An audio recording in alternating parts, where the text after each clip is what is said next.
కొండ సురేఖ కూడా ఇప్పుడు మన రంగనాయక సాగర్ నీళ్లు వదిలింది. అది వదిలినాక కూడా ఈ కాళేశ్వరం నుంచి కాకుండా వేరే దగ్గర నుంచి వస్తున్నాయి అన్నట్టు మాట్లాడింది. అన్ని అబద్ధాలు కాళేశ్వరం నుంచి వచ్చిన నీళ్ళే ఈ రంగనాయక సాగర్ కు ఇంకా నుంచి వచ్చే అవకాశం ఎక్కడ లేదు. గోదావరి నుంచి కాళేశ్వరం నుంచి మల్లన సాగర్ నుంచి కొండపోచమ్మ నుంచి మన గండిపేట కూడా తీసుకుపోతా అన్నట్టు తవ్విండి కూడా కాలువ. ఇక ఆడి ఆన్నే వండబెట్టి ఆడి ఆన్నే చేసిండు అన్ని బూటకం. ఇప్పుడు ఈ కొండపోచమ్మ సాగర్ది కూడా పంపులు పనిచేయక కెపాసిటీ తట్టుకోలేక పొంగిపోయి మొత్తం పగిలిపోయి ఆడ పొలాలు గ్రామాలు కొట్టుకపోయినాయి.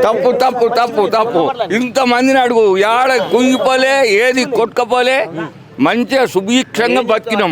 ఇప్పుడు నువ్వేం ఊరాయినావు. అవును, ఆయన అక్కడ ఉండి చెప్తుండు. అవును, మరి నీది తప్ప ఏమనుకోవాలి. తప్పు వాడిది, ఇది చేసింది నిజం ఈయనది. కేసీఆర్ నిజం, ఈ రేవంత్ అబద్ధం, పక్క అబద్ధం.